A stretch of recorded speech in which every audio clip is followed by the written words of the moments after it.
Okay. Hold up, I'm just gonna connect. Connecting. Alright. Say. What the. What the hell? Oh. Oh, maybe that was my last. Okay.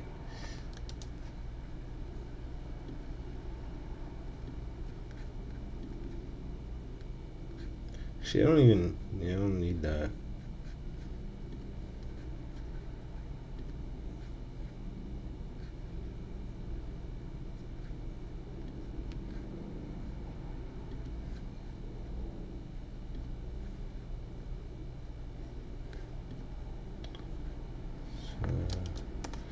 Send this over.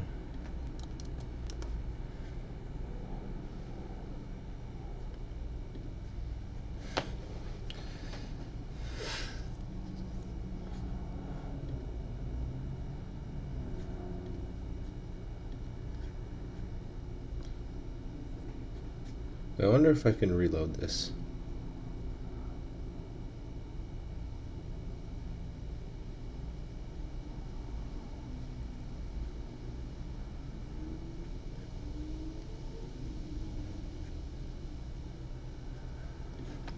Hi, is everything working fine?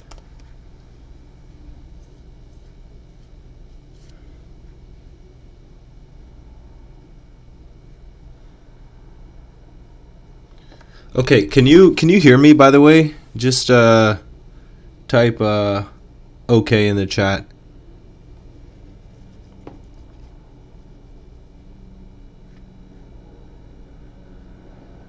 Okay, nice.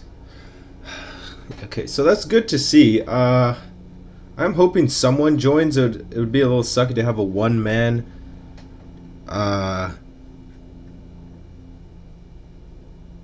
Yeah, to have like a one man stream, because I mean, yes, I have made a Reformation series, as you likely know, but also, this is still a pretty important part of Christian history. If you can invite Nioski, that would be great, because Nioski, I've been trying to reach out to that man for a while. As for Leo, I called the dude 2 times. You can see here. He's not picking up, so... Anyways, I'll ping my server. Maybe that will help a little bit.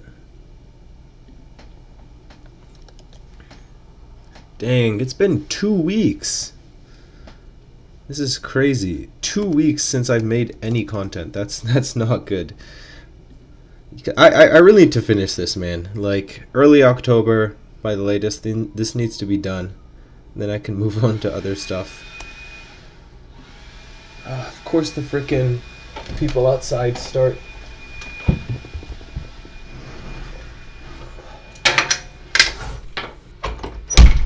Drilling right when I least need it.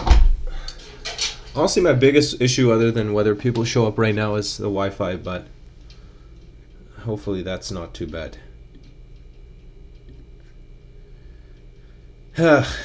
If not, I guess I'm just gonna have to start with you, so if you're the only guy, like, thanks, but I'd really hope there's more than one person watching this.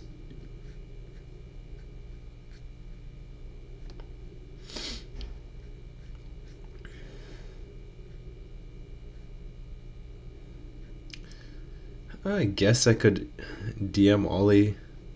Maybe he'll show up.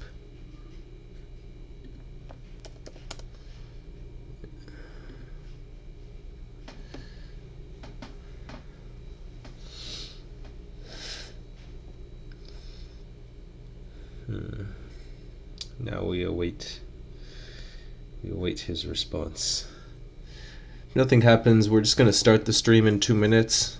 But man, it's like I supposedly almost have 3,000 subs and only one guy's willing to show up for a stream. So I'm in traditional clothing, which isn't even that cool. Somehow got more people. Oh no, is the Wi-Fi? No!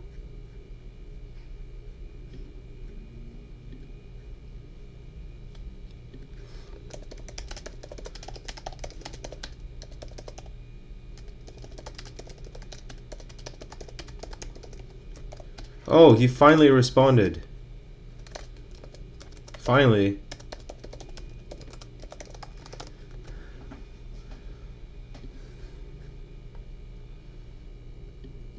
Okay, looks like we might finally get some people then. Ollie, I kind of doubt it, but Julius might finally join. I really hope the Wi-Fi doesn't crash this thing. Yes. Yes. Yes! Let's go! Let's go!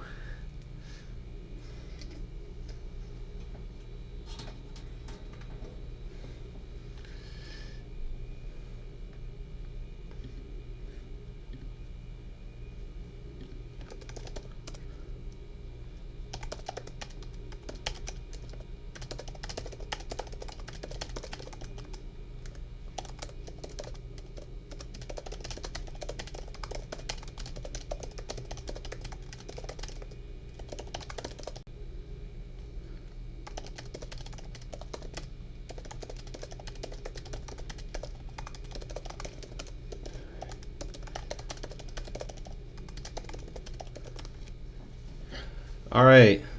So Wi-Fi, yeah, so Wi-Fi kind of sucks here.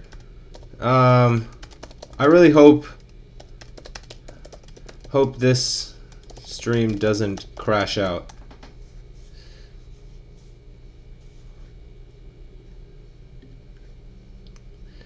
Okay. Alright, boys. Okay, we're quitting Discord now. Let's get it. Let's get things started. Okay. So, you know, we'll start off just by introducing the format.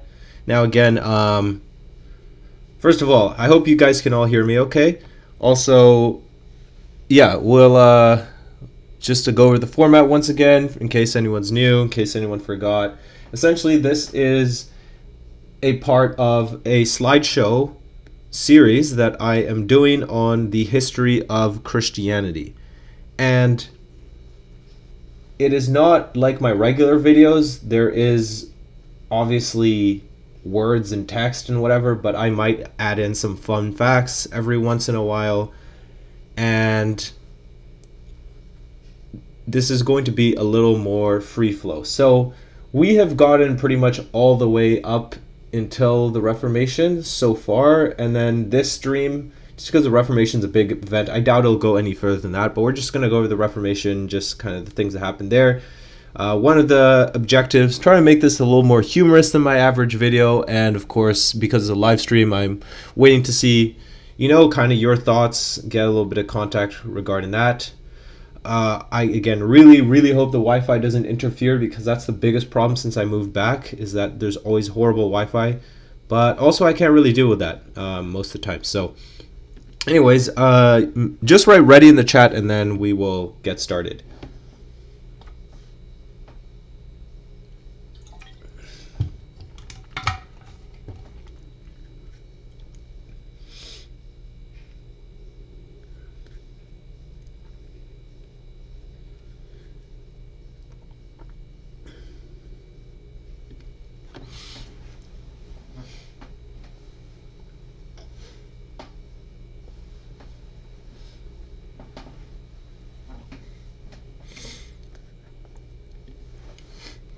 I hope people can hear me. No one's writing right now.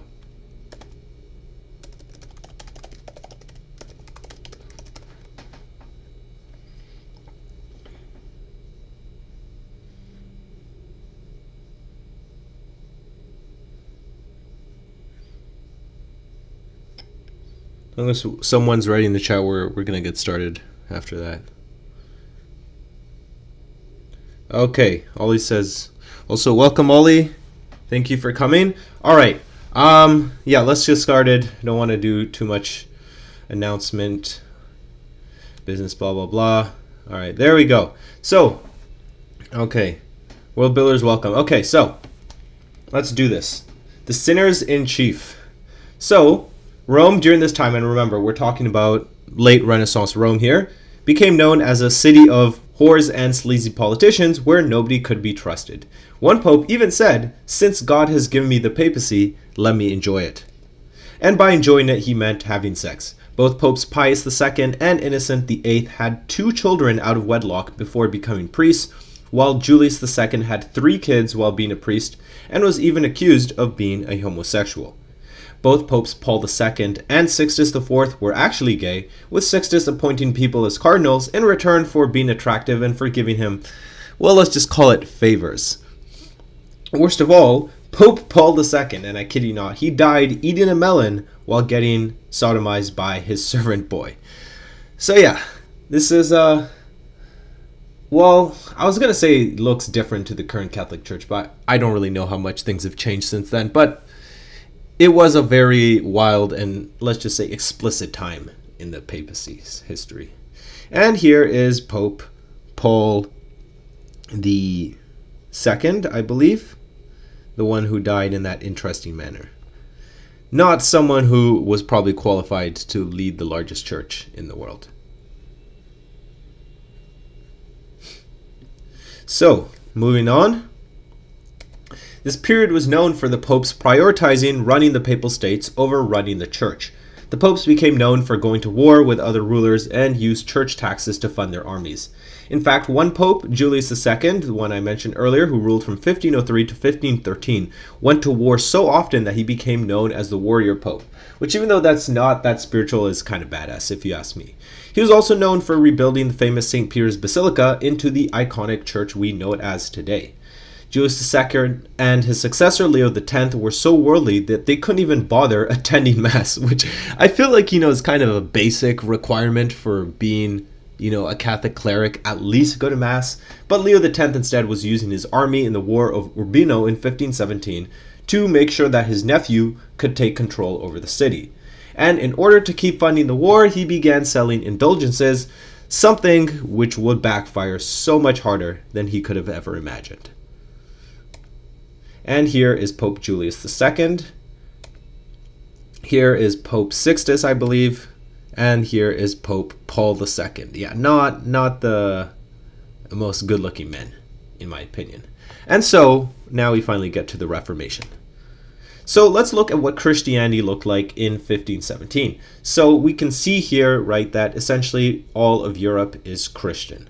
We, of course, have the Catholics throughout Western and Central Europe, and then we have the Eastern Orthodox in Eastern Europe, and also as well large parts of the Caucasus. The Oriental Orthodox, mainly Armenians, are still around here, and of course a large community in Ethiopia and Nubia. Of course, we still have exceptions. Of course, the Catholics are a majority even to this day in Lebanon, and Catholics have now began spreading thanks to colonialism to the Caribbean, where they now form the majority, as well as Panama and some colonies in Brazil. And you still have a small remnant of Hussites in the Czech Republic. But boy oh boy will this map change very, very soon. So, who's this guy? Well, we'll find out. One of the places where indulgences, which again partly was being used so that the Pope could put his nephew on the throne of some town in Italy, but one of the places where indulgences were being sold was in Germany, where the operation was being supervised by Albert of Brandenburg, the Archbishop of Mainz and Magdeburg. One leading figure was Johann Tetzel, this guy, a Dominican friar and preacher who would grant indulgences and reduce time spent in purgatory in exchange for tithes. In other words, basically, they bribed him and he would reduce their time in purgatory. Now, his famous catchphrase was, "As soon as the coin into the box rings, a soul from purgatory to heaven springs." So he basically just created a pray-to-play system to get people faster into heaven in exchange for helping the corrupt Pope build a larger army and decorate his main church. Now, this campaign offended many people, including a certain Martin Luther, a theology professor at the University of Wittenberg in Saxony. His studies of Augustine of Hippo, who we remember from the first episode, convinced him that true Christians were saved by faith and not by their works. He wrote a disputation against scholastic theology in September 1517. And then on Halloween, he decided to give Catholic Church the biggest jump scare in its history and set off the largest change in church history since the conversion of Constantine. On the 31st of October, he wrote a letter to Albert of Brandenburg criticizing the preachers selling indulgences and called them deceivers, and attached 95 theses to this letter before nailing it to the door of Wittenberg Cathedral. Now, Archbishop Albert then ordered the theologians at the University of Mainz to examine this document, which was soon associated with the Hussites and then sent to Pope Leo X for review. And here is the famous incident of Martin Luther nailing his 95 Theses. So let's look a little bit about what this Luther guy believed. So on the 26th of April 1518, the Heidelberg Disputation happened, in which he explained his perspective on the gospel. To him, the gospel portrayed a loving God who had become weak in order to take on humanity's sins. Next year, he began explaining his belief in the doctrine of justification by faith alone, after reading Romans 1:17, which stated that the just shall live by faith. Now, this finally caught Pope Leo's attention, who appointed theologian Sylvester Mazzolini to inspect his teaching.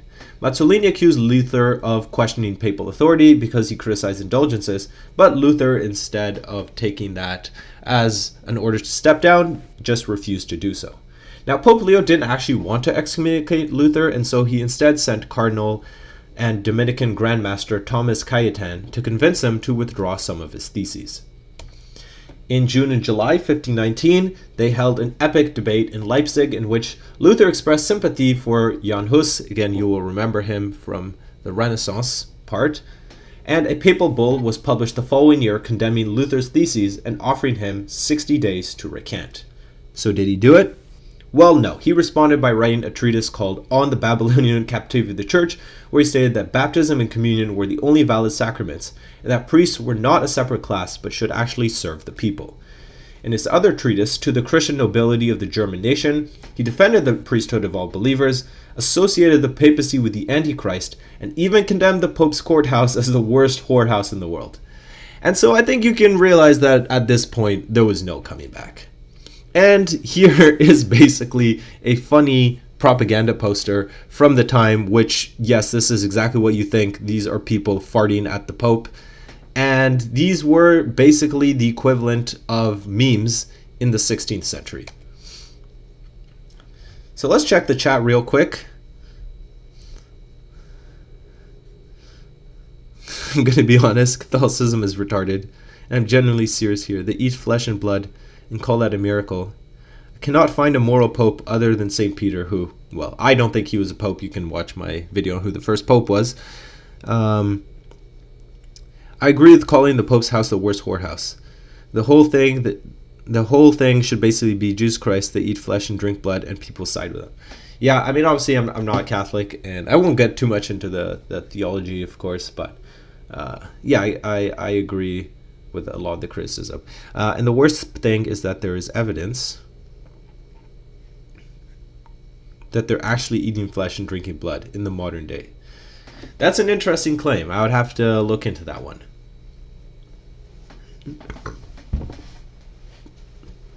I am curious if, what's his name? Cab Calloway's still here. What you think about this?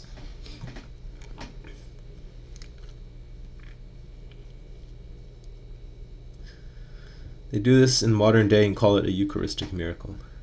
Yeah, a lot of those certainly are a little questionable, to say the least.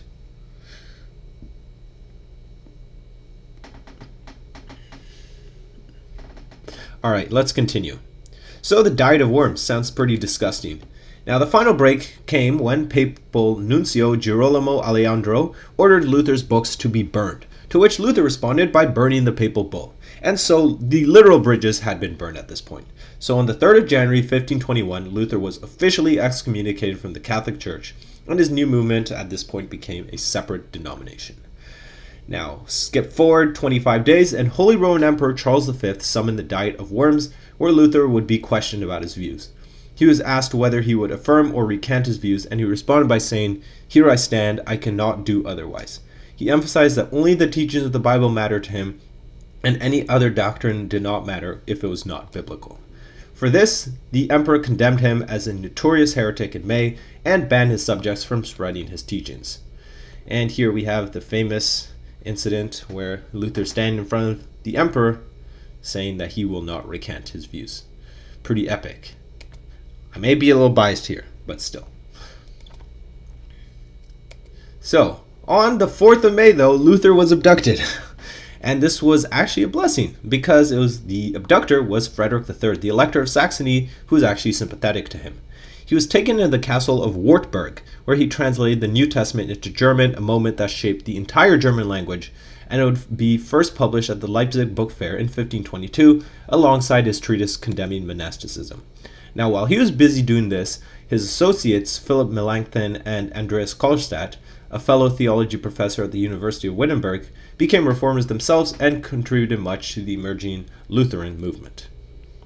And so we can see what Christianity looks like now, 5 years after the Reformation, and already you had small pockets of Germany that were becoming majority Lutheran.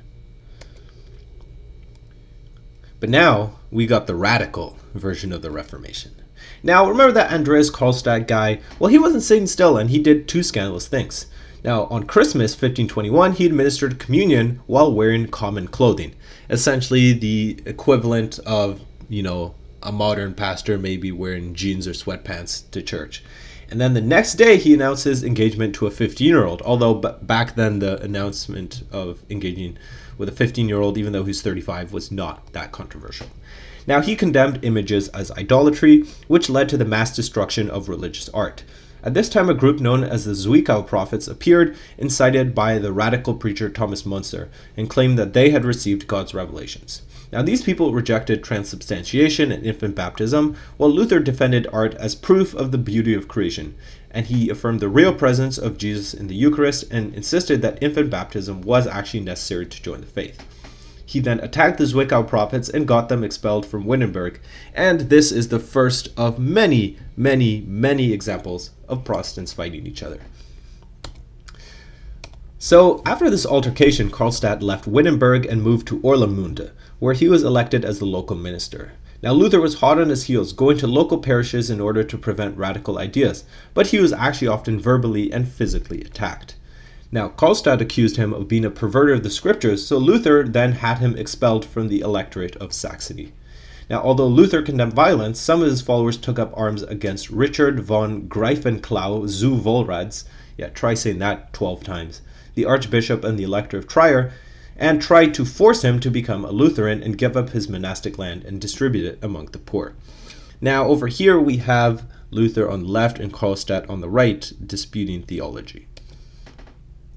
Now, the sausages that started a church. You might be thinking, what the heck? So, now, if you think the Reformation was divided enough at this point, another new branch emerged in Switzerland, led by a guy called Huldrych Zwingli, which is always a very interesting name.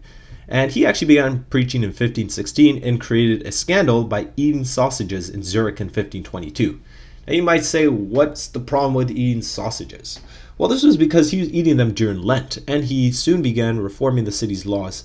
In 1524, he actually abolished fasting and clerical celibacy and then removed all images from the church.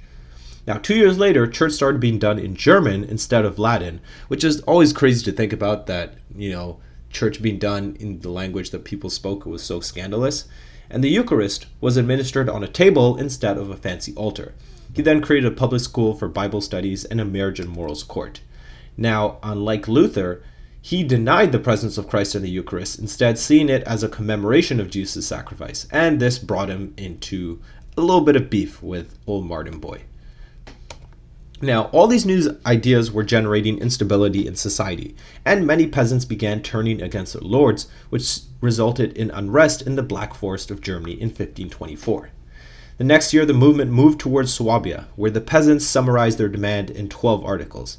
Among their demands, the peasants wanted to choose their own ministers, supervise church revenues, and abolish the tithe on meat. Because let's be honest, right? These are Germans here. Do you think they really want to be paying tithes on meat? I wouldn't either. Now, the peasants approached Luther, Melanchthon, and Zwingli for advice, but none of them responded. Because, this is the 1500s and, no one's going to be talking to the peasants after all. But Luther did write a treatise condemning the lords for oppressing the peasants, while also condemning the peasants for their chaotic violence. But this started what's known as the German Peasants' War, so I think you can see where this is going. Now, it did not last long and was soon crushed by Georg Truchsess von Waldburg, who led the aristocratic Swabian League. In Thuringia, Thomas Müntzer managed to convince 300 radicals that they were invincible, but that went as well as you can imagine, and these men were just annihilated by Philip I, Landgrave of Hesse, and George, Duke of Saxony, on the 15th of May, 1525. Now, Luther was absolutely livid when he heard about the violence, and he wrote a treatise called Against the Murdering, Thieving Hordes of Peasants. And I have to say, Luther's names for his books and treatises always went so hard. And he basically encouraged the princes to just mow them all down. Now, he also caused more controversy because that year he married Catherine von Bora, who used to be a nun. And this is an image of the German Peasants' War. Now, before I continue, let's check in on the chat, see what you guys think. Ollie asked a question. Okay. Oh, this is a Catholic. Okay, I'm not going to talk about that. So let's answer all these questions. So why would Zwingli simultaneously remove things he saw as indulgent, but then abolish fasting? That seems contradictory. Okay, so what I think basically was happening here was actually Julie's just responded, is because fasting itself could be seen as indulgence. So essentially, the idea, especially in the Catholic world at the time, would have been, hey, I will fast 10 days this month, and so because of that, I will get less time in purgatory, an easier time getting to heaven. Whereas Zwingli wanted to make sure people understood that it was not really about what you did. With that said, I think if people want to fast, that's cool, but I can understand the context at the time. Yeah, World Builder's doing a good job explaining this too, so keep that up. So let's continue. So now we have to answer the important question of, can you be baptized again? So let's meet Conrad Grebel. So the Reformation movement was becoming more radical and diverse every year. And in 1525, George Blaurock, a former Catholic priest, asked this guy, Conrad Grebel, to rebaptize him, which he agreed to. This began the Anabaptist movement, but rebaptizing was a death penalty level crime since the end of the Roman Empire. Ironically, it was now Zwingli, who, despite being called a heretic by Luther, was now himself persecuting the Anabaptists for being heretical. And so you got the Catholics against the Lutherans against the Zwingliists, or whatever they would be called, and now the Zwingliists against the Anabaptists. 2 years later, Felix Manz was put to death for rebaptizing people and was drowned, which was mockingly referred to as his third baptism. And this was the very first time that a Protestant was martyred by other Protestants. So literally only took 10 years for that to happen. And this is Felix Manz. So, the Anabaptists adopt pacifism. In 1527, we got a dude called Michael Sadler, a former Catholic monk who then converted to Anabaptism, and he became the leader of the Anabaptists at Schleitheim, where he adopted a pacifist program known as the Schleitheim Articles. Now, it called for the believers to separate from the world because it was evil, and also banned them from bearing arms, taking oaths, or participating in politics at all. Now, this was considered a direct threat by the Austrian government because they were facing an Ottoman invasion, and as you can imagine, the guys going around saying that you shouldn't bear arms while Austria is being invaded, that's not a great idea. And so Sadler was quickly executed. Now, Anabaptists believed that there should be a reformation not just of theology, but also of lifestyle itself. And the church should not be supported by the state, through tithes, through taxes, or by any violent means.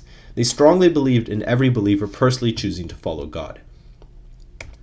Now, here is Zwingli. In 1526, the villagers of the Graubünden region of Switzerland agreed that each village could basically choose between Catholicism and Protestantism. But, as you can imagine, that caused a lot of tension because, well, most villages had a mix of both. Now, the Protestant cantons formed an alliance in 1529, followed soon after by the Catholics. And they fought the war in the most Swiss way possible, because in this first war of Kappel, literally 0 people died. Now, after the war, each canton was allowed to choose its faith with a vote, although of course only the adult men were allowed to vote. Now, Zwingli then went on a little bit of a preaching spree. You could say he was doing, the tour of the land, right? The preaching performance. And this was actually successful because most cantons ended up choosing Protestantism. So you got to give him credit for that. Now, eventually, this did lead to a war with the Catholics, and Zwingli actually died in battle in 1531. Now, what was Luther doing? Well, Luther actually succeeded where Huss failed, mainly because of technology and specifically the printing press. Now, for those of you who know history, this isn't too surprising. But what is perhaps a little more surprising is that he essentially did the Reformation version of meme warfare, and he wrote a lot of short and powerful treatises, and these were so successful that he was responsible for a full fifth of printed works in Germany during the early 16th century. Again, think about that 20% of the books in Germany were written by this one guy. Now, because German printing presses were scattered across many cities, it was hard to control them, and the presence of a printing press in a city actually increased the likeliness of that city becoming Protestant. He also worked a lot with the artist Lucas Cranach the Elder, who created woodcuts, and these images, combined with the sermons of preachers, helped the mainly illiterate population understand what Luther was trying to get across.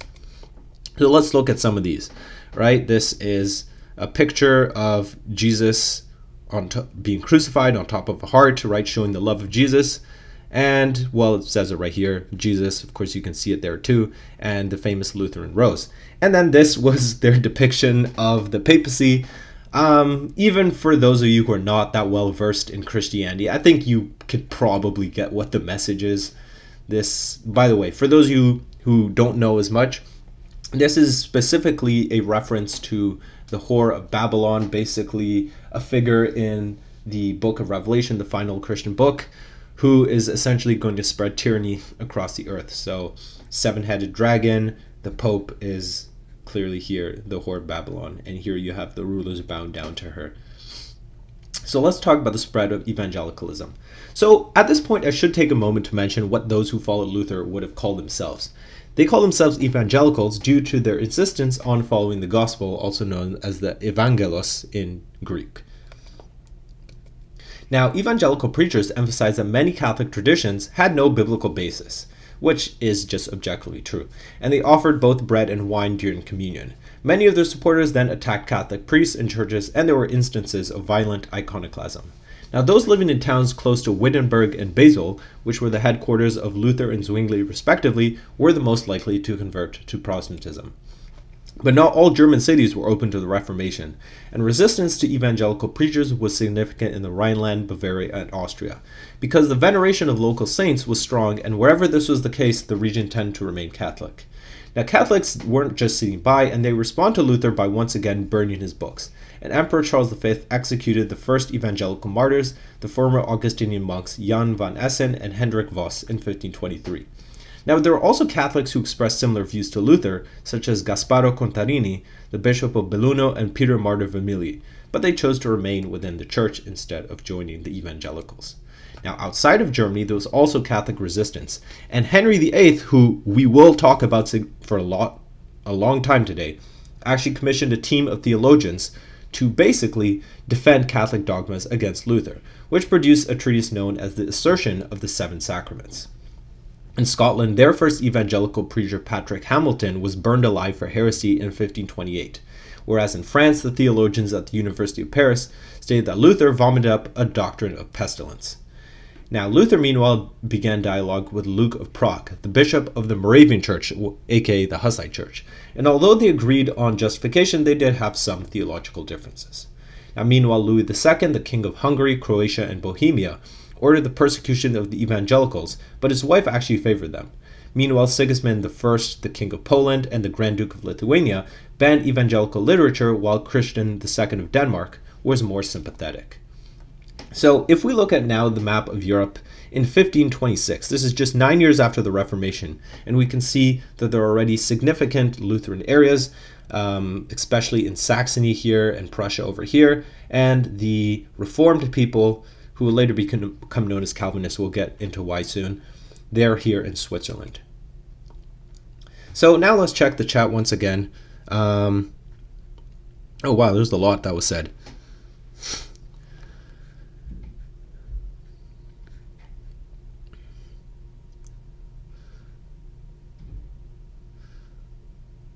Okay, interesting chat. I don't really have much to add to this, but I'm glad to see that you guys are engaging here.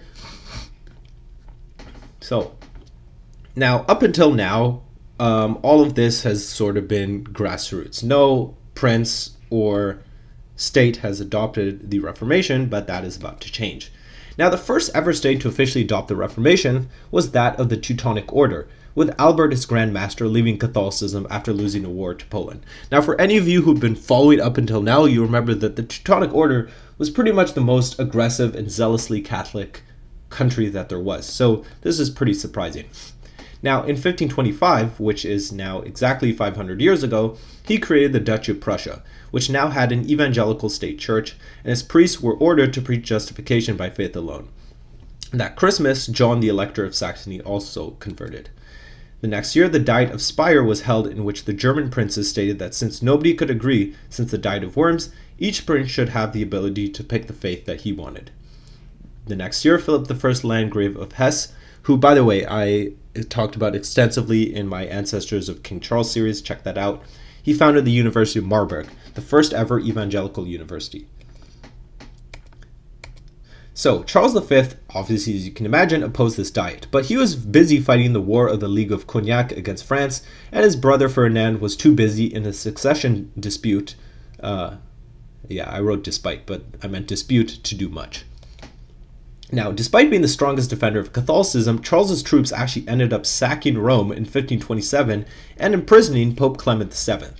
Now, a lot of you probably aren't missing the irony, and Luther didn't either, and he actually noted how Charles was supposed to be defending the Pope against Luther, but instead ended up defending Luther against the Pope. And so, although Luther's message was spreading, he realized that many of his new followers were, let's just say, a little uneducated. And so he created two catechisms, one for the priests, aka, the intellectual, smarter people, and then one for the average person. So we can actually see here Luther with the small catechism that he's giving to the children in this case. Now, the Diet of Speyer is a quite important event, so let's talk about it. Now, Charles V's brother Ferdinand summoned the Diet of Speyer in 1529 to call for action against the rising Ottoman threat, because they were now straight up at the gates of Vienna. The Catholic delegates tried to end the religious tolerance towards the so-called heretics and tried to force all princes to be Catholic. It condemned evangelicalism, but completely outlawed the Zwinglians and the Anabaptists on pain of death. And the evangelical princes filed a protest on the 25th of April and opposed all edicts that they believed contradicted the Bible. This document was signed by John, the Elector of Saxony, George the Margrave of Brandenburg-Ansbach, Philip I, Landgrave of Hesse, and 5 others. And because of this protest, they became known as Protestants. So for those of you who've been wondering, where do we get that name from? That's where you got it. Over here, by the way, is Charles V, who, this is interesting article of clothing right there. We won't comment on that. And here are the Protestant princes presenting their demands at the Diet of Speyer. But even though this was a nice gesture of Protestant unity, if Protestants are known for anything, it's that they're never united. So Philip I of Hesse decided that now was the time to unite the Protestants and convene the Marburg Colloquy. This was basically just a meeting where they were going to focus on the Eucharist, and both Luther and Zwingli rejected transubstantiation, the Catholic view that the blood and body literally become the blood and body. And they basically agreed on serving communion in both kinds, but what they could not agree on was the issue of the real presence in the Eucharist. Because Luther believed that Jesus was really spiritually present there, whereas Zwingli, as we mentioned earlier, only saw it as a symbol. Philip tried to get them to agree, and they actually made a document with 15 points, and they agreed on 14 out of the 15 points, but just this one disagreement was enough to keep them separate. Luther was furious, and I think you could tell by now Luther's a very emotional guy. He has strong feelings about everything, and he refused to accept Zwingli and his Reformed followers as real Christians, but they would later come to somewhat respect each other. And here we have Luther on the left, Zwingli on the right, debating the Eucharist. And what makes this even more sad is that later on, the Zwinglians, most of them started following John Calvin, who did believe in the real presence, so this was a totally missed opportunity. Now, if we look just 3 years later, though, things have changed a lot. Now, large parts of northern Germany have become Lutheran, and it has also been spreading a little bit over here. So, nevertheless, Protestantism had gained enough traction that by 1530, Emperor Charles asked them, hey, could you kind of sum up what you guys believe? We're going to have a diet in Augsburg. Now, keep in mind, Luther was still officially banned from the Holy Roman Empire, even though that was the only place he'd ever lived, and so Philip Melanchthon came to replace him. Now, he condemned Anabaptists heavily. He was like, yo, bro, we're not associated with these weirdos. But he also emphasized the most important parts of evangelical theology, such as justification by faith. His document consisted of 28 articles and became known as the Augsburg Confession, and was presented on the 25th of June to the emperor. And here it is, presenting the Augsburg Confession. Now, 4 southern German cities adopted a separate confession known as the Tetrapolitan Confession, and that was more influenced by Zwingli. Charles got the Catholic theologians to formulate a response to the Augsburg Confession known as the Confutatio Augustana, and ordered the evangelical theologians to basically admit that they had been debunked. Instead, Melanchthon just responded by writing a more detailed justification of the evangelical beliefs, and this was known as the Apology of the Augsburg Confession. But don't let the name confuse you, this was not an apology at all. Instead, apology at the time just meant a justification or a defense. And so here we have Philip Melanchthon, who is looking quite satisfied probably after writing his epic essay. Now here is King Charles V going to war. Now, Charles V basically could not handle having lost the debate and decided to just go to war with the Protestant princes. But ironically enough, it was the Catholic princes who refused because they were scared he was already having too much power over them. So the Diet passed a law banning any changes to Christian practice and ordered that all Protestants become Catholic by 1531. In response to this, the Protestant princes formed the Schmalkaldic League, a defensive alliance signed on the 27th of February. Now, luckily for them, the Ottomans decided to invade the empire just on time, and this prevented the emperor from fighting against them. And so peace was signed in 1532. So yes, in case you're wondering, this wasn't even a war. Now, meanwhile in 1530, Melchior Hoffmann, a radical German preacher, became an Anabaptist and denied that Jesus had actually become a human. He also preached that 144,000 special people should gather in Strasbourg because Jesus was going to come back in 3 years. But then he was arrested and Jesus never returned. So instead, the crowd turned to a new guy called Jan Mathis, whose only qualification was that he was a baker. He then proclaimed that Münster was the New Jerusalem, and they kicked out the Catholic Prince-Bishop Franz von Waldeck. Franz attacked the city but failed to capture it. Meanwhile, Mathis turned Münster into a communist paradise, banned money and private property, and was so sure that God would protect him that he attacked Franz's forces and basically just got killed. So that's Melchior Hoffmann, or no, this is Jan Mathis, sorry. Turns out every time you think you're invincible, that's usually when you're about to die. Now, he was succeeded by a new guy called John of Leyden, who announced that he was getting revelations from God and that he was the king of the New Jerusalem. He united the church and the state and began executing all sinners. But just like every single cult leader, he just had to introduce polygamy and ordered all women over the age of 12 to get married. But his forces could not stand the siege forever, and on the 25th of June, 1533, the city fell. After this, the Anabaptists, who, let's remember, had been the most radical and violent group in Christianity, became totally pacifist under the leadership of Menno Simons, another Dutchman who had been a former Catholic priest. He gathered most of the Münster Anabaptists under his leadership, and they became known as the Mennonites. However, nearly all Anabaptist communities were destroyed across the Holy Roman Empire, but a couple were tolerated in Frisia in England. And so here we have John of Leyden, the cult leader of Münster, and then we have Menno Simons, who seems like, kind of your nice old man, reasonable person. So let's check in. What do you guys think of, I don't know, some of this? A lot of crazy stuff going on. Can't wait till 1830s. That clothing is called a cod piece and was common at the time. Interesting. Martin Luther is hilariously anti-Semitic, and yeah, it's ridiculous. I mean, yeah, Martin Luther didn't like Jews, but, because this is a Christian history, we're not going to talk about his views on Jews. Also, based advancement of Catholicism in the Americas, not the Mennonites. I assume that's what you meant, unless you're trying to, make a play on words about how the Mennonites were mad at the time. Early Protestantism is inherently revolution. It's a revolution theology. I mean, that's true. Yeah, it was. That's interesting. The codpiece part I didn't know. I'll need to look into that. So, let's look at the troll who undermined the Pope. Look at this guy. Looks kind of fun. Well, this guy's Gustav Troll, the Catholic Archbishop of, it's probably pronounced Troll or whatever, but I like calling him Troll. And he was a Catholic Archbishop of Uppsala in Sweden. And he got into major beef with the regent Sten Sture the Younger and Swedish Parliament because they destroyed his castle.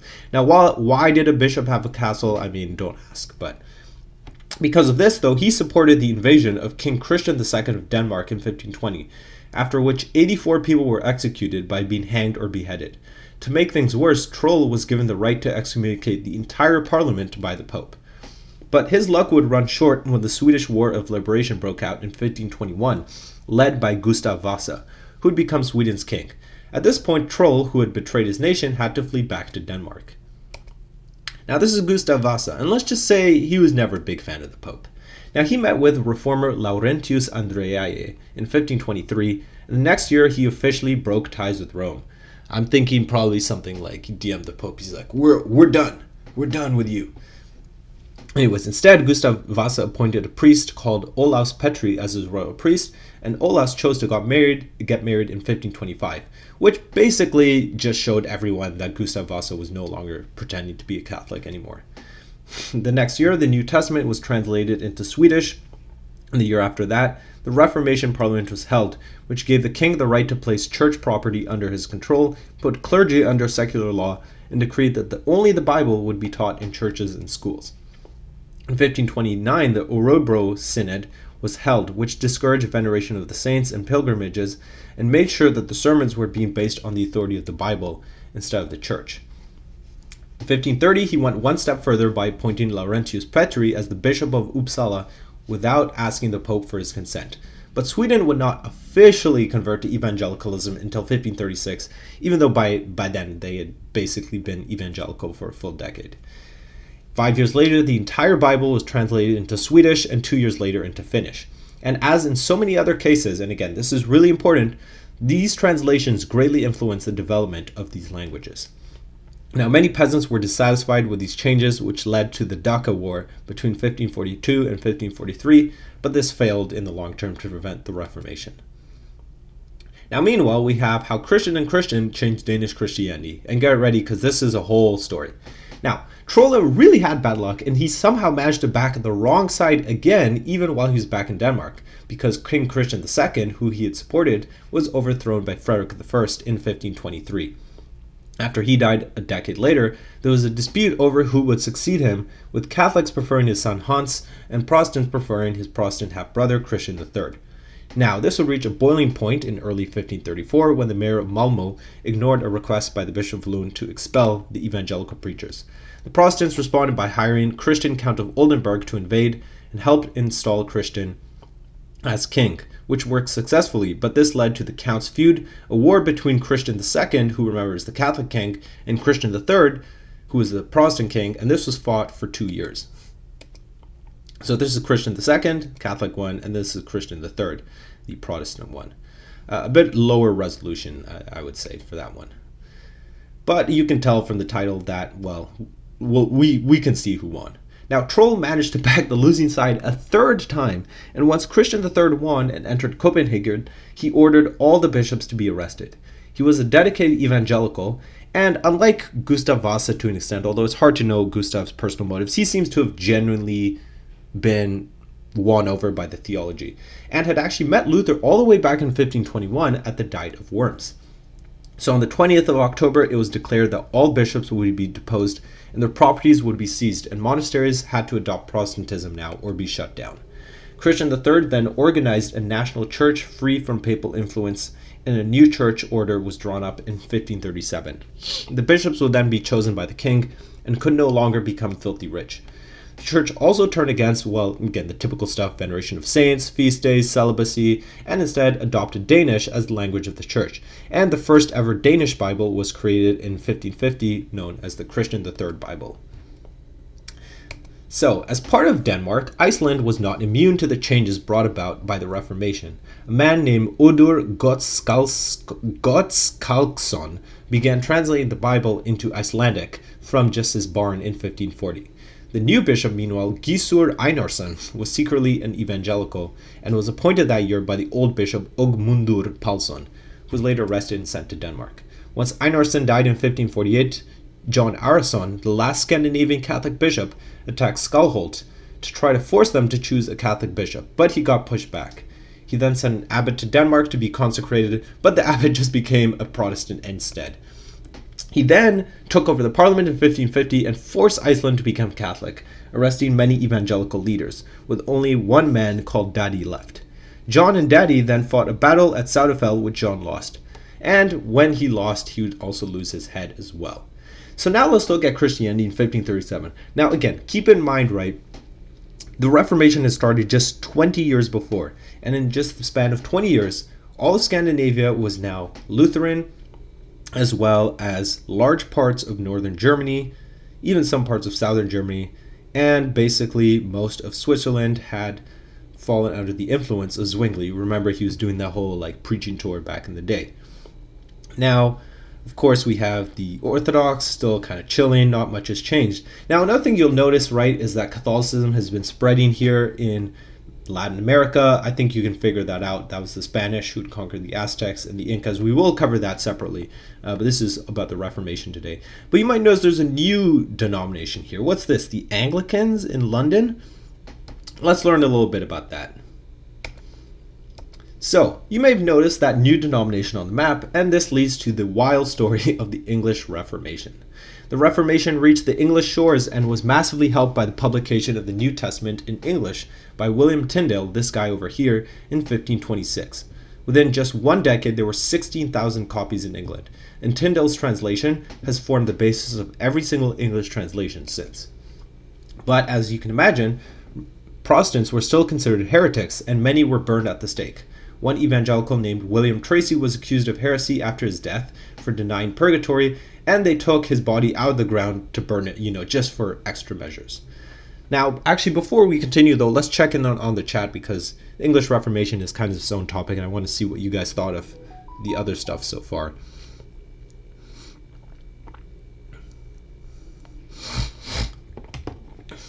My Swedish blood is proud, no Catholics. Okay. He was a clad Chad and became Anglican.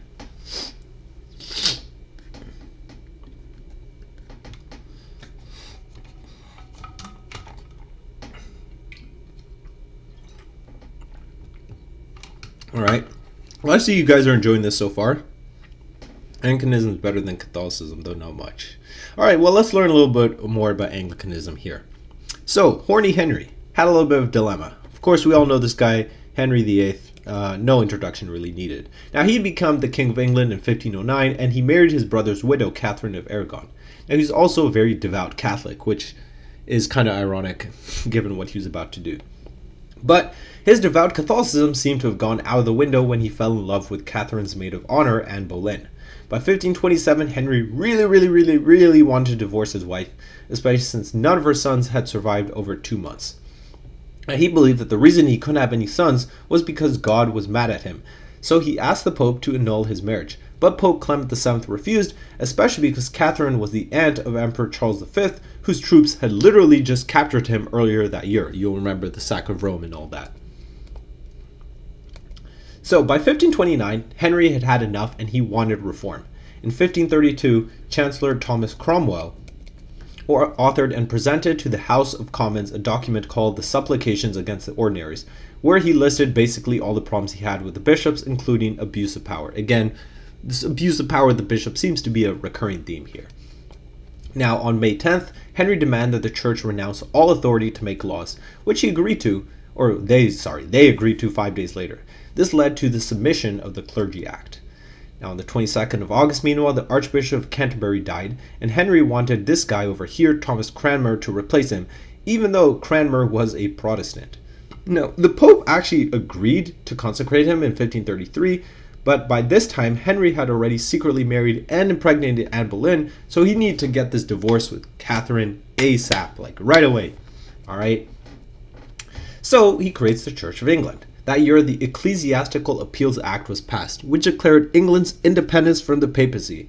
And after this, Cranmer declared Henry's marriage to Catherine invalid because it went against God's law, because there is basically a law that you're not supposed to marry your dead brother's wife or something along that line. On the 11th of June, Henry was excommunicated. On the 7th of September, Anne Boleyn gave birth to a daughter, Elizabeth. In 1534, Parliament then passed a new heresy act, making it no longer illegal to criticize the Pope, although many Protestants, and again, of course, the Anabaptists, continued getting persecuted, because those guys are never getting a break. The Appointment of Bishops Act ordered that if cathedrals refused the king's nomination of a bishop, they would be punished. Another act then switched ties from going to the church to the state, and the first act of supremacy was passed that year, which made Henry the supreme head of the English church, and then the Treason Act made it illegal to deny the king's supremacy over the church. Now, with his new church, which would soon be referred to as Anglican, Henry now had the power to run and tax the Church of England, appoint its officials, control its laws, and determine the church's doctrine and ritual. Now, although he was still basically a Catholic, he relied on Protestants like Thomas Cranmer and Thomas Cromwell to embrace the Reformation while not falling into any extreme doctrines. Cromwell had the greatest authority in the kingdom, and thanks to Anne Boleyn, who was also Protestant, many Protestant bishops were appointed between 1534 and 1536. And over here, we have Thomas Cromwell. Now, that year the 10 Articles were published, the first Anglican doctrinal statement. And the next year they created the Bishop's Book. From now on, justification by faith would be taught, while prayer to saints, purgatory, and icon use, again, three ones that are always purged, were discouraged. The clergy were now told to discourage pilgrimages and instruct their congregants to give to the poor instead of giving their money to images. The clergy was also told to place Bibles in English in every church. 1538, many images of Mary were burned, and Cromwell banned lighting candles in front of images of saints. Many Protestants also turned against monasticism, and the wealth of the church made them lucrative targets, with them controlling a quarter of the land in England. Now, in 1534, Cromwell ordered an investigation of the monasteries, officially, to examine their character, but maybe he just wanted to see how much money they had. They also examined some of the relics, which included 7 portions of Mary's breast milk. Yeah. In 1536, the Suppression of Religious Houses Act closed monasteries valued at less than £200 a year, which Henry then used to build coastal defense forts. Now, as you can imagine, this was not popular with the people, who often formed mobs to attack those closing down the monasteries. 40,000 people rebelled in Lincoln, demanding an end to the suppression of the monasteries and for heretics to be punished. They became known as the Pilgrimage of Grace.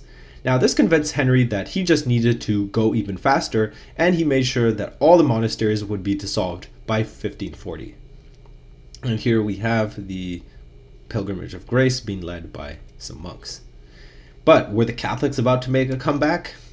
Well, who's this guy? This is Stephen Gardiner, the Bishop of Worcester, who returned to England and began influencing Henry to return to Catholicism, with him presiding over the trial of John Lambert for denying the real presence of Christ in the Eucharist. Henry then made denial of this doctrine illegal and banned priests from getting married after all. Next year, they passed the 6 Articles where Catholic doctrines such as transubstantiation, clerical celibacy, confession to a priest, and withholding wine in communion were reaffirmed. And the next year, this even resulted in the execution of Thomas Cromwell, and in July, 2 reformers were burnt at the stake. But 3 Catholics were also hanged and quartered because, Henry had to show that, he hated both sides equally. Now, as you can imagine, this caused utter chaos. In 1541, Henry ordered the Bibles to be placed in all churches, which was mostly completed by 1545. But as he became more and more Catholic, by 1543, he basically reversed all the changes except the dissolution of the monasteries and rejecting the papacy. He created a King's Book where he rejected justification by faith alone and defended icons. Now, an Act for the Advancement of Religion was passed that year, which only allowed nobles to read the Bible, but Cranmer responded in 1544 and published the first official English service. In 1546, the Catholics once again were dominant and began getting Protestants martyred once again, and Henry ordered for a regency council that would be run by Catholics. And it took power once Henry died in 1547, leaving a divided nation. Now, before we continue with the story, though, I'm very curious to see, what do you guys think of Henry and kind of this whole drama? Because this is kind of insane.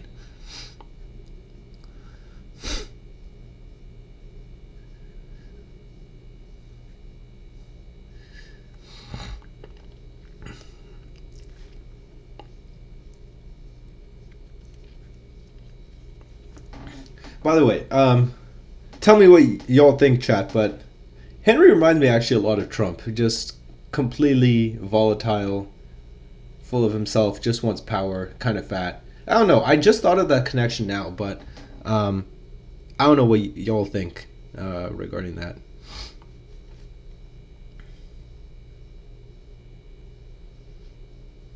Oh no, we're just back to 2. No!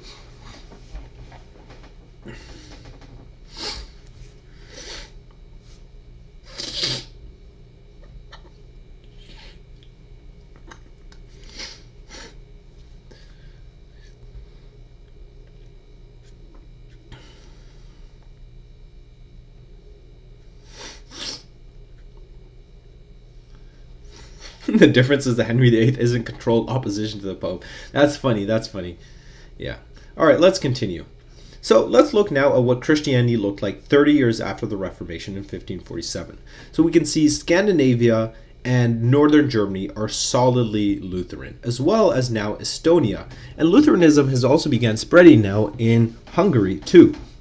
Meanwhile, the Reformed movement has spread from Switzerland to also parts of southern Germany and parts of Hungary. The Hussites are still holding out strong in the Czech areas, and we can see the Anglicans now are starting to spread here in southern England, but we also have a new group known as the Nonconformists, and we will get to who those guys are soon.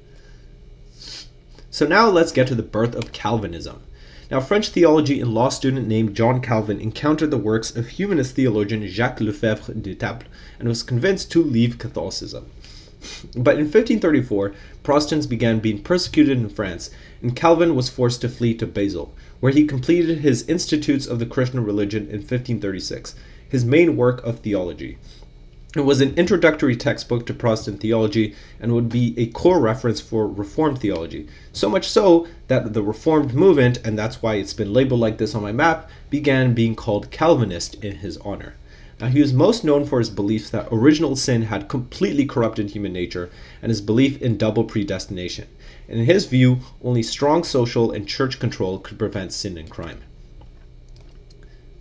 Now, in 1536, William Farel, another French reformer, convinced Calvin to settle in Geneva, where they attempted to set up a strict theocracy. This brought them into conflict with magistrates who believed they had the right to determine who gets excommunicated. Calvin and Farel refused to affirm this, and they were banished.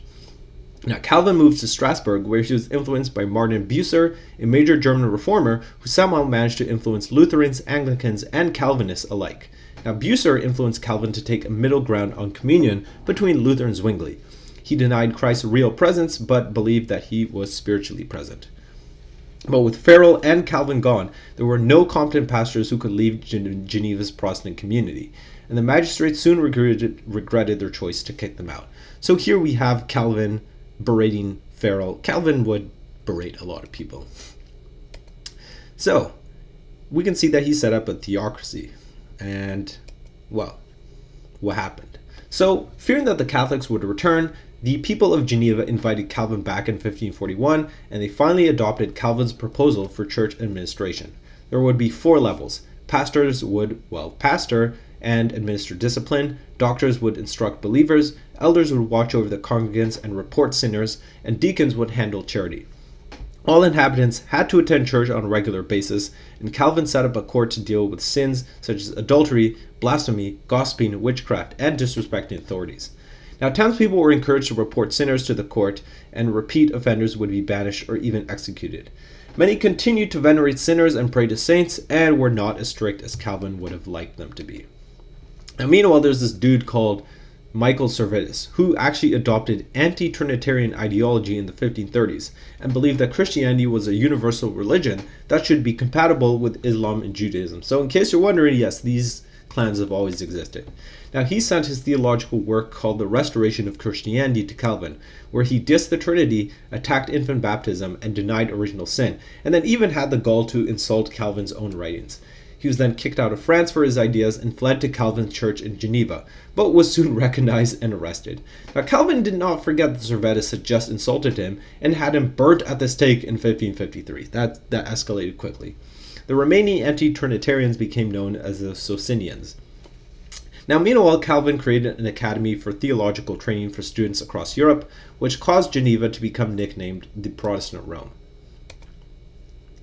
Now, The Reformation reached Scotland quite early, first with the works of Martin Luther, which Parliament banned in 1525. But 2 years later, William Tyndale's English Bible began being circulated north of the border.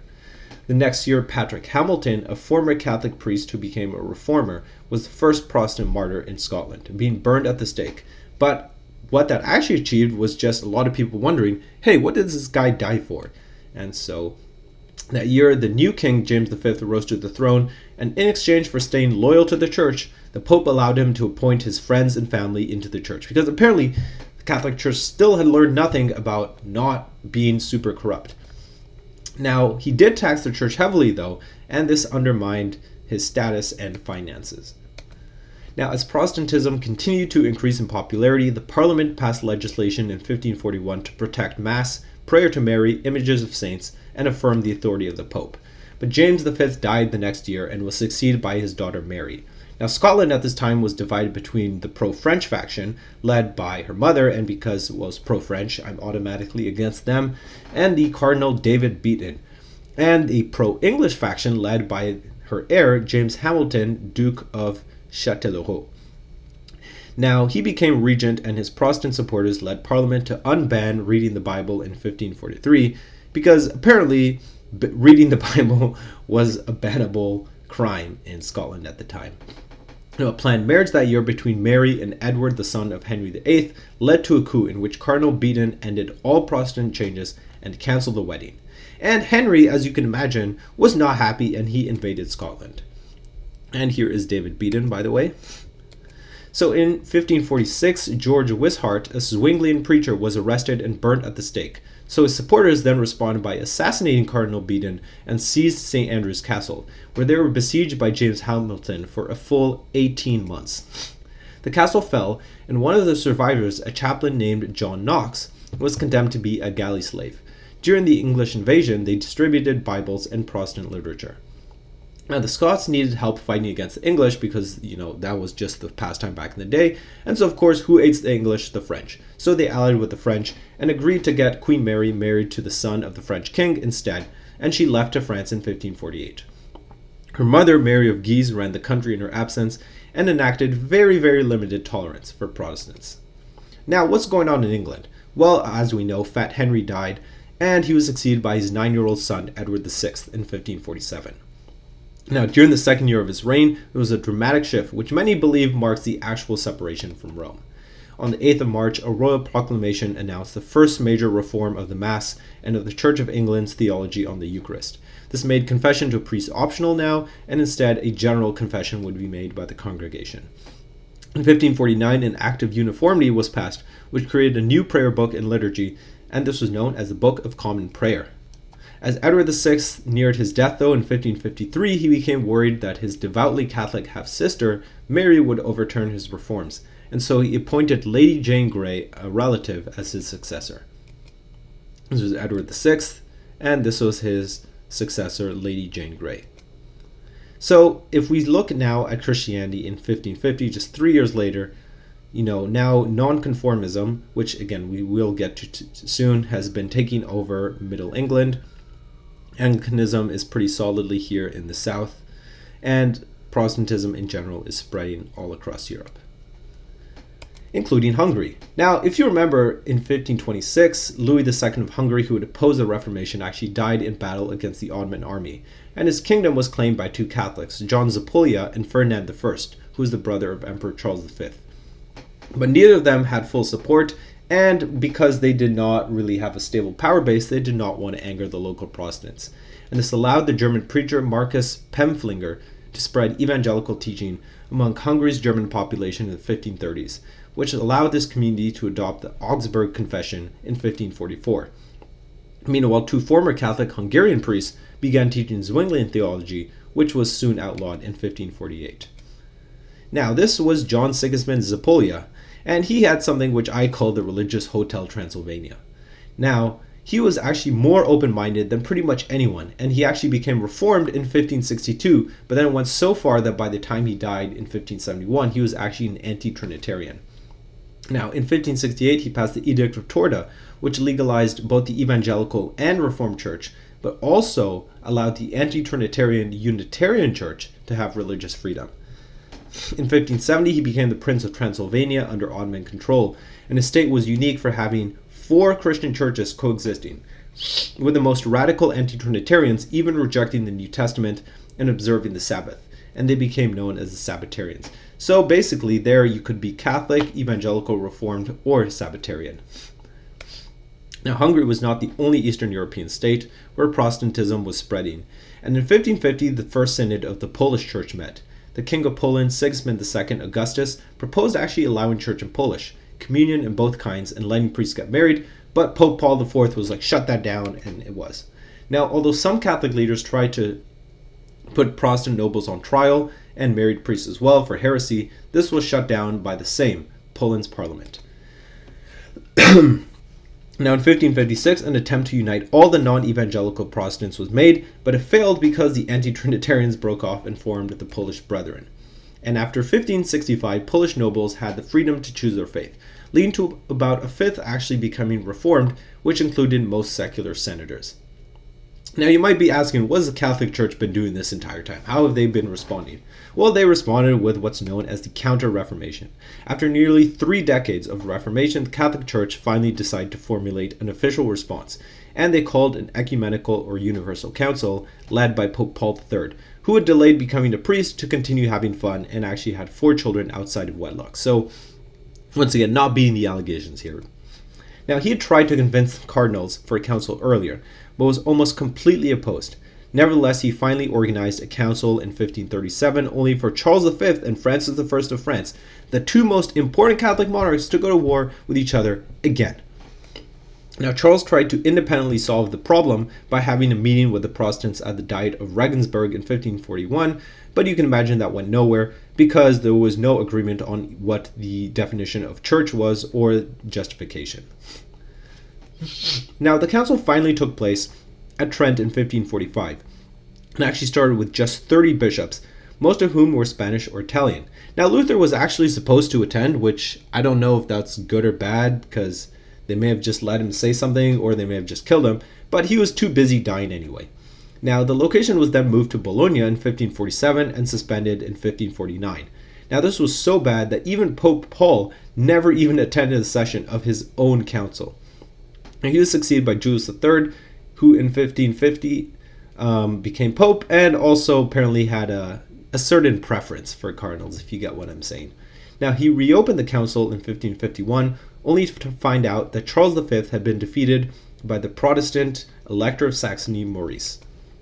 Now, once Paul IV became pope in 1555, he gave up even trying to reconcile with the Protestants and did not even continue the Council of Trent, as was desired by the French.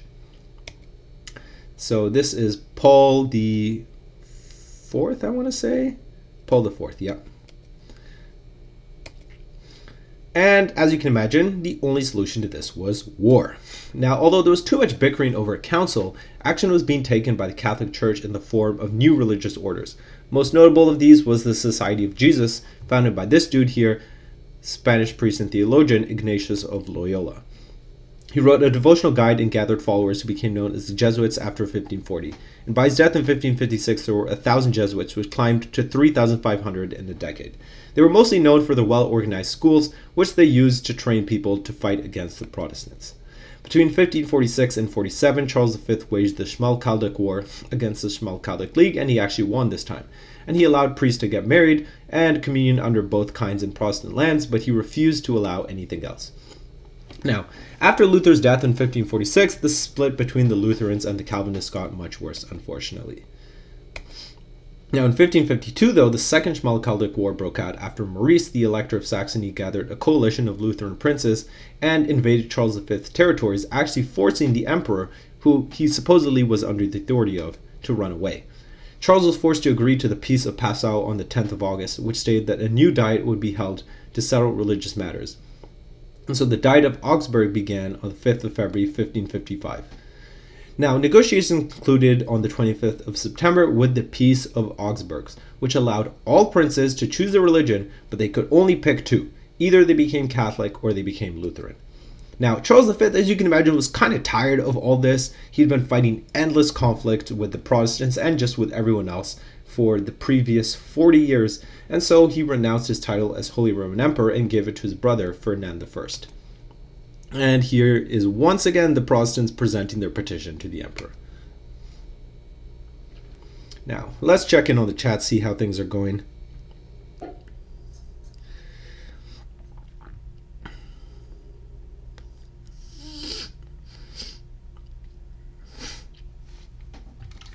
Am I Christian or anti-Christian? That's a good question.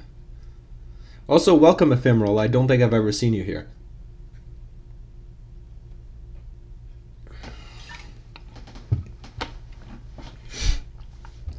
Okay, yeah. World Builder just answered the question there. So let's continue. Now, unfortunately for Jane, Mary ended up being the Queen of England, and both Protestants and Catholics understood that this meant that Catholicism was returning. They're back. Now, Mary was cautious not to anger the Protestants, but she did release the Catholic bishops from prison. Stephen Gardiner, the Bishop of Winchester, proposed to repeal all the laws that were passed since 1529, but the House of Commons refused to pass that law, so that failed. But they did repeal all laws passed under Edward VI, and Mass was reinstated by law. But it wasn't all wins for Mary, since Parliament refused to restore confiscated church property, maybe because a lot of the people who stole the property were now in Parliament, and they refused to force people to go to Mass. Now, Mary realized that if she wanted to avoid the fate of Edward, she needed to have a child. So, on the advice of her cousin, Charles V, she married his son, Philip II of Spain, in 1554. Cardinal Pole. Interesting name. So this is Cardinal Reginald Pole, her cousin, who arrived in 1554 as the official representative of the Pope, and his job was to make England Catholic again. Now, he started off by absolving Parliament and passed legislation to restore Catholicism as the state religion. In 1556, he replaced Thomas Cranmer as the Archbishop of Canterbury. Now, Mary had actually forced Cranmer to recant Protestantism, but at the last moment he refused, and so she burned him at the stake. Now, Pole implemented the Counter-Reformation and forced 2,000 married priests and bishops to leave their wives. He also ordered the clergy to read a chapter of Bishop Edmund Boner's book to the parishioners every Sunday, which explained Catholic doctrine. I don't know if I would want to read the works of Bishop Edmund Boner, but whatever. Now, she was also able to open 7 monasteries, but pretty much all the other ones were closed. But she is known as Bloody Mary for a reason, and well, yeah. Her tolerance did not last very long, and she revived the medieval heresy laws, which ordered the death penalty for heretics. Now, those who were heretics, at least accused of being heretics, could either recant or be executed. So 284 Protestants were burnt at the stake. But their bravery actually, as in the case of Scotland, inspired others to stick to their beliefs, and for this, Mary I became infamously known as Bloody Mary. Now, her efforts to restore Catholicism were not helped by the fact that Pope Paul IV declared war on her very own husband and recalled Reginald Pole as a heretic. But Mary just refused to send him to Rome, so she now had a weird situation where she was beefing with the Pope while trying to restore Catholicism. And she died in 1558 without any children and was succeeded by her half-sister Elizabeth I. So this is Elizabeth I. You probably heard about her. Now, when she ascended the throne, England remained majority Catholic, and its main ally was Catholic Spain. But despite this, she filled her government with Protestants, and in 1558 she passed the Act of Supremacy, which re-established the Church of England's independence from the Catholic Church. The Act of Uniformity in 1559 authorized the 1559 Book of Common Prayer. The publication in 1571 of the 39 Articles finally gave the Church of England a confessional statement, in other words, explaining this is what we believe. Now, this is what's known as the Elizabethan Settlement, which created a church that was reformed in doctrine but retained cathedrals, a formal liturgy, traditional vestments, and bishops. Now, what was going on with this Council of Trent thing? Well, this is Pope Pius IV, who, again, just in case you're wondering, also, yes, he had children, 2 of them, and he reopened the Council of Trent in 1562 in Rome. Now, the French had boycotted the entire council until the very last minute, when a delegation led by Charles the Cardinal of Lorraine arrived in late 1562. Now, as their own civil war over religion broke out, they suddenly decided to join the council. Now, it might seem that the Council of Trent failed, since the French effectively did not participate, no pope ever even attended the session, and the council lasted 18 years over 4 different cities. But do not get this wrong, this council would define Catholicism for the following 4 centuries. Now, the council condemned Protestantism and clarified Catholic doctrine on all disputed points. Now, given how obviously corrupt the church had become, measures were taken to fix this, such as reducing indulgences, educating the clergy, forcing bishops to actually do their work, and reforming the morality of monasteries. The Catholic Church was declared as the ultimate interpreter of Scripture, which was declared to be just as important as church tradition. Justification by faith alone was condemned, and indulgences, pilgrimages, the veneration of saints, and the veneration of Mary, which again were the main things all Protestants attacked, were all reaffirmed. Jerome's Latin Vulgate was made the official Bible translation and affirmed the 73-book Bible from the Council of Carthage all the way back in the 390s. Now, in its official decrees, it affirmed the Niceno-Constantinopolitan Creed and justification through faith and works. The 7 sacraments were also affirmed, with transubstantiation occurring during communion being key, and making sure that they withheld wine for the congregants. For some reason, the Catholics were really stuck up on not giving wine to the people. It confirmed that the consent of the people was not needed to ordain priests. Now, taking side chicks was condemned, and weddings required a priest and at least 2 witnesses from now on. Divorce was also never allowed. Now, the use of images was also reaffirmed, with sacred arts goals being to educate the believers, inspire devotion, and depict biblical stories accurately. And this led to a new style known as Baroque. So what are the consequences? Well, Pope Pius IV issued a bull called Benedictus Deus, which excommunicated all who did not submit to the council decrees, and then issued the Index Librorum Prohibitorum, or the Index of Forbidden Books. These decrees were accepted in Italy, Poland, Portugal, Spain, and by the German Catholic princes at the 1566 Diet of Augsburg. But the French, once again, only wanted some of the rules to apply to them, and they only accepted the moral decrees, while the Holy Roman emperors never even accepted them. Now, the Lutheran reformer Martin Chemnitz wrote a response called the Examination of the Council of Trent, which was completed in 1573, using many sources from the Bible and Church Fathers. Now, he was responded to by Diogo de Paiva de Andrade, a Catholic theologian who wrote the Defense of the Tridentine Faith in 1578. And this is Pope Paul IV, and this is the Council of Trent. So, let's go back to Scotland here. In 1548, attempts were made by the Catholic Church to clean this act by eliminating concubinage and banning unqualified people from becoming priests. And bishops were ordered to preach at least 4 times a year, which is kind of crazy. Imagine going to church and you only hear a sermon 4 times a year. But maybe that's just my Protestant side coming out. Now, by 1552, it was understood that these changes had achieved little, since most people were not even going to Mass and most priests were still uneducated. Now, Protestants, they began establishing secret churches, and there were enough of them that by 1555, John Knox returned to Scotland, where he did a preaching tour of these churches. He urged the people there to stop attending Catholic churches and began getting the support of many nobles, who made a pact in 1557 and became known as the Lords of the Congregation. Now, in 1559, the year started in Scotland with the posting of the beggar's summons on the doors of the friaries, which threatened friars, essentially monks, with eviction because their land belonged to the poor. John Knox then returned to Scotland and preached on Christ cleansing the temple on the 11th of May. Now, his sermon must have been quite fiery, and he was a legendary preacher because his sermon was so inspiring that all the congregants began stripping the church of the altars, shrines, and images, and then went to the local friaries and basically sacked the places. Regent Mary of Guise sent troops to restore order, but they were stopped by the forces of Alexander Cunningham, the 5th Earl of Glencairn. Now, negotiations broke down after the regent broke her promises to keep the peace, and this started a civil war. Protestants took advantage of this by gaining control of cities and regions, often by gaining the support of the lords and using intimidation, but avoiding killing Catholics because they understood that in the same way the Catholics had killed them and created martyrs, they did not want to do the same. And so here is John Knox preaching a fiery sermon. I mean, I think you can see it all in the eyes. This guy really had the Scottish spirit within him. Now, in June, Mary of Guise responded by sending a French army to St. Andrews to restore control, but it was stopped by a larger local army and forced to retreat.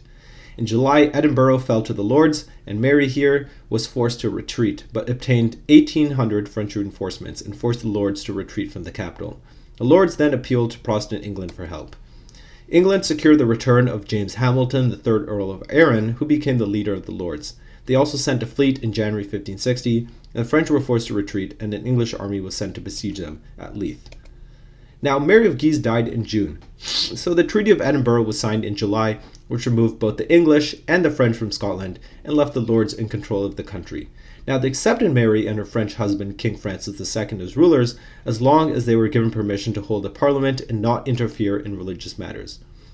The parliament therefore met in Edinburgh on the 1st of August, and ignoring the treaty, they officially converted Scotland to Reformed Christianity on the 17th, and abolished all previous acts that held Catholic doctrine on the 24th.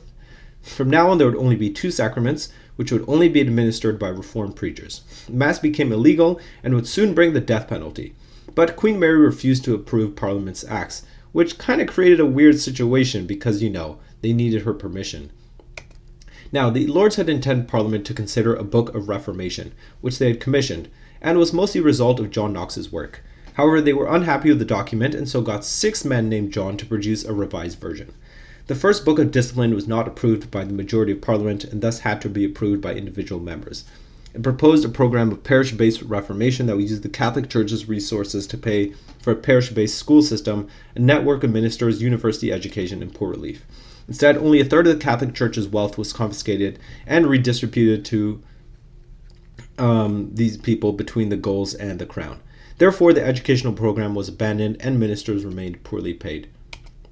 So anyways, let's look at what the Church of Scotland actually believed. Now, Knox and his 5 other Johns created the Scots Confession in 4 days, with structures that paralleled the Apostles' Creed. It remained the standard confession of faith until it was replaced by the Westminster Confession in 1646. Now, it was very Calvinist, stressing the extreme depravity of mankind and God's mercy for selecting some elect to be saved through grace alone. It affirmed the real presence of Christ in the Eucharist, but denied transubstantiation. Now, instead of many feast days and rare mass attendance, Sunday became the only holy day, and regular attendance, just like in Geneva, was required. Now, psalm singing replaced trained choirs, and an emphasis was placed on sermons and the Bible. Now, throughout the 1560s, Scotland remained majority Catholic, and the new Church of Scotland found it difficult to penetrate the Highlands and Islands regions. But that began a gradual process of conversion where little persecution was actually required. Now, unlike in England, they did not dissolve the monasteries, but the church basically just waited for the monks to die. Parish churches were the main focus of worship, which caused the complex Catholic church structures of chapels, monasteries, and cathedrals to gradually go away. The 13 medieval dioceses were replaced with 10 districts run by superintendents, but few ended up actually being appointed. Now, what was Mary doing all this time? Well, when her husband died in 1560, she returned to Scotland to run the government, but decided to not reimpose Catholicism on the condition that she would be the only one legal Catholic in the entire country, which is a very strange situation for a ruler to be in. Now, her reign remained scandalous, though, because of the murder of his secretary and that of her unpopular second husband, Henry Stuart, Lord Darnley. Even more insane was that his murderer, James Hepburn, the 4th Earl of Bothwell, then kidnapped her and asked her to marry him.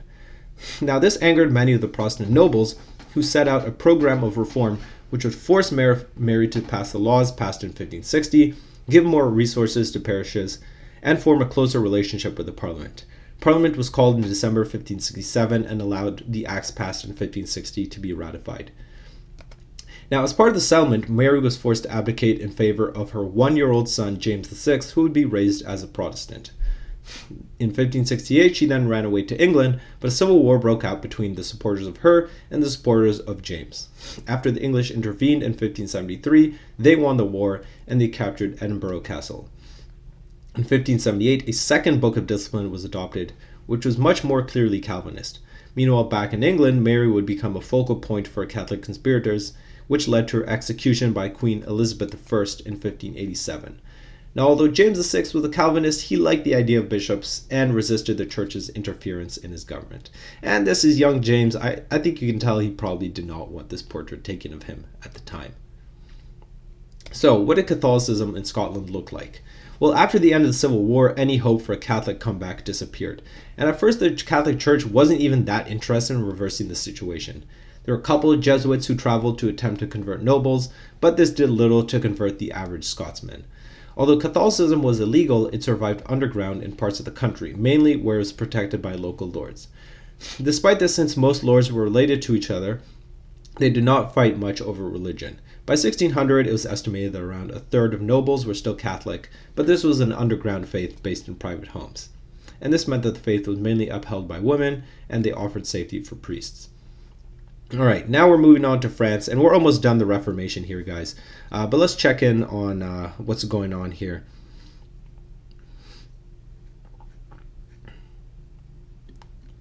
All right. I don't know. It seems like maybe only World Builder is left. I don't know. Whoever's here, can you write "I'm here" in the chat, and then we'll continue. We're almost done the Reformation, I promise. I know it's a bit long, but there's a lot going on, as you can tell.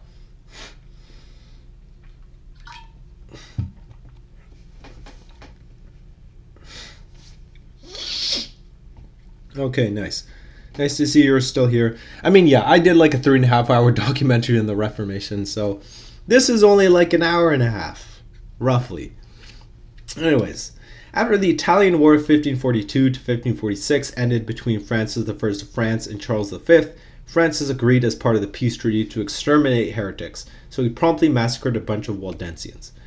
In 1547, his successor King Henry II established a heresy court called the Burning Chamber. They're not very subtle, the French here. Now, despite this, after 1555, many French nobles actually started converting to Protestantism, and they became known as Huguenots. In 1559, delegates from 72 congregations attended the First Synod of the Reformed Church of France, which represented about 1.5 to 2 million Calvinists, and they adopted the Gallican Confession, which Calvin himself wrote. In 1560, meanwhile, Charles IX became the king under the regency of his mother, Catherine de' Medici, who allowed Huguenots to be tolerated in order to avoid a civil war. So now let's look at what Europe and the Christian world looked like in 1571. And boy, are things different. So first of all, I guess we'll just start off outside of Europe. So we can see that the Catholic Spanish have taken over most of Mexico, most of Central America, all of the Caribbean, Colombia, lots of Venezuela, Ecuador, Peru, large parts of Chile, Bolivia, Argentina. Meanwhile, the Portuguese Catholics have taken over parts of the coast of Brazil, and as well as a small part of Africa here. Now, the Spanish had recently conquered the Philippines, so that's why there's Catholics here too. Now, Oriental Orthodox, Nestorians, same situation. Eastern Orthodox hasn't changed. But we can see now the Catholic Church, which was once so united, is completely divided. So, of course, the Lutherans still going strong in Scandinavia and northern Germany, but also some Lutherans over here in Hungary and Slovakia. Now, you also notice, though, the Calvinists have really spread from their homeland in Switzerland. They are now also spreading all over Hungary over here, parts of Poland, and about half of France as well, in addition to large parts of the Netherlands, and of course Scotland, which we've explained in detail how they became Calvinist. Now, the Anglicans are dominant here in southern England, and the nonconformists, in other words, those who do not conform to the Church of England but also are not part of any of these other denominations, are over here in central England.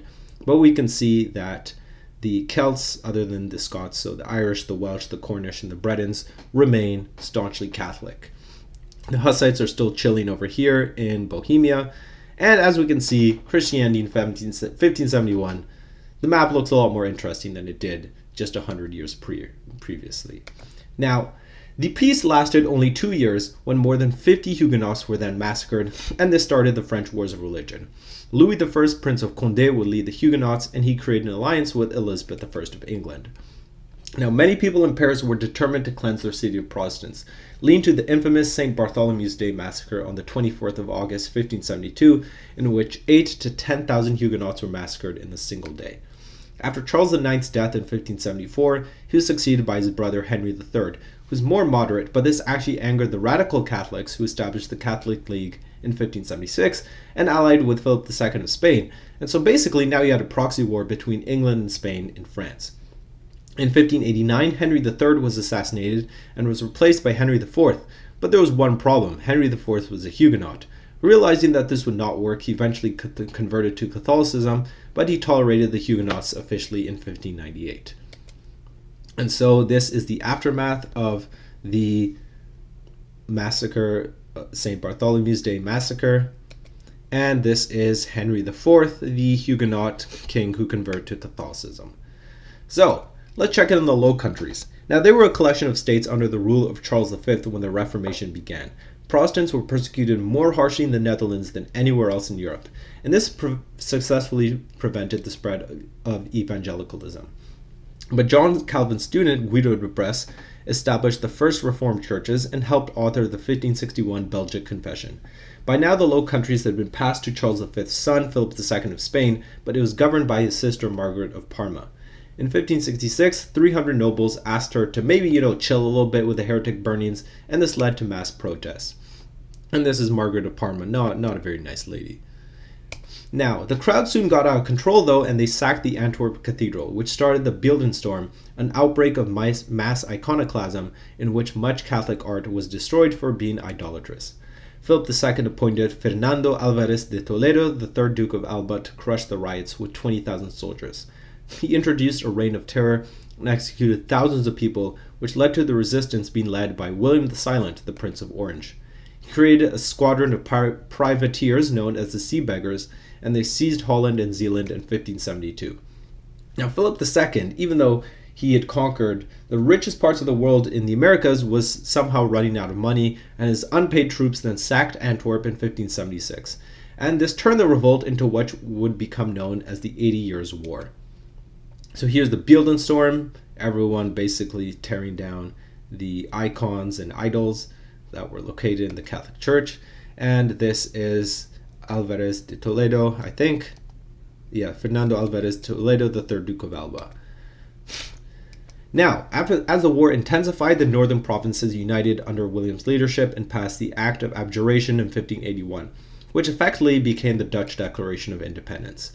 Margaret of Parma's son, Alexander Farnese, crushed the revolts in the south, which forced 100,000 Protestants to flee north, where the Reformed Church tried to reorganize society in the new Dutch Republic.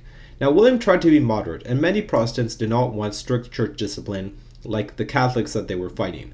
As a result of this tolerance, Catholics, evangelicals, and yes, even the Anabaptists were able to survive and worship freely.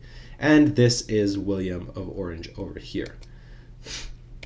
Now, by 1574, the English Catholics organized a separate underground church, but it would be plagued by a shortage of priests. The unsuccessful rising of the North in 1569, Elizabeth's excommunication by the Pope in 1570, the Ridolfi plot to kill her in 1571, and more all led people to associate Catholicism with treason. As such, starting in 1577, Elizabeth began gradually executing Catholic priests, and in 1585 it became illegal for Catholic priests to enter England. As priests began disappearing, Catholicism collapsed, and most of England converted to Protestantism. By the 1580s, Anglicans were now a majority of the population. However, there were some Calvinists who were dissatisfied with the church, and these became known as either nonconformists or Puritans, who wanted to make England Calvinist. Although the country was still somewhat religiously divided, by the time Elizabeth I died in 1603, England had become a firmly Protestant country, and Catholicism became a minority faith. And so this is what Christianity now looks like. Not too much of a difference, but we can see England is clearly much more Protestant. Calvinism has now spread in large parts of England. So, in 1569, John III became King of Sweden and was married to a Polish Catholic, Catherine Jagiellon, who helped him negotiate with the Pope to return Sweden to Catholicism. But he still wanted to keep marriage for the clergy, the use of Swedish and church, communion under both kinds, and a theology based on the Church Fathers instead of the Council of Trent. He introduced his own church doctrine and what he deemed the Red Book of 1576, and reintroduced many Catholic doctrines. However, this resulted in a long liturgical struggle between the king and his Catholic supporters against the Church of Sweden. Many plots were made to depose King John, with one in 1569, one in 1574, one in 1576. But this was not necessary because when Queen Catherine died, the Pope refused to compromise with King John, and so, as a result, he just decided to marry a Protestant. Now, after his death in 1592, John was succeeded by Sigismund III Vasa, who who was Polish and therefore Catholic. This resulted in the calling of the Uppsala Synod in 1593, where the Augsburg Confession was affirmed and Protestantism was made as the official religion of Sweden once again. The Red Book was removed and the final monastery was closed in 1595. The Protestants rallied around the king's uncle Charles to fight against Sigismund, and the war ended in Charles's coronation as king in 1598 and the execution of Sigismund's supporters in the 1600 Linköping bloodbath. And that is King Charles over here. Now, Protestantism was mostly consolidated in the Holy Roman Empire after the Peace of Augsburg in 1555. Albert V, the Duke of Bavaria, then led the efforts to re-Catholicize the empire, opposing evangelical nobles, and exiled all non-Catholic clerics from his duchy. Now, religious wars continued to devastate the empire, such as the 5-year Cologne War, which was not actually fought over perfume, but started in 1583 because Gerhard Truskas von Waldburg, the Archbishop-Elector of the city, married his Protestant lover Agnes von Mansfeld-Eisleben and abandoned Catholicism. Meanwhile, in 1592, the Strasbourg Bishops' War broke out when Protestants and Catholics each elected a bishop to replace the previous bishop of Strasbourg. Rudolf II, the Holy Roman Emperor, started persecuting Protestants in Hungary, leading to the Bocskai uprising in 1604. And this guy, Stephen Bocskai, briefly became the Prince of Transylvania in 1605 with Ottoman support. So now let's finally look at the impact of the Reformation.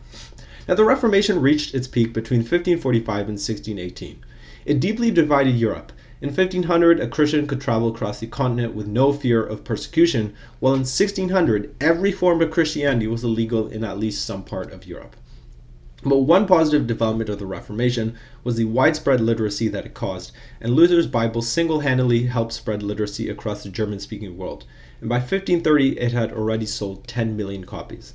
The Protestants also developed a new culture, which led to improved higher human capital formation and a strong work ethic, which led Protestant regions to become more economically developed and the formation of modern states.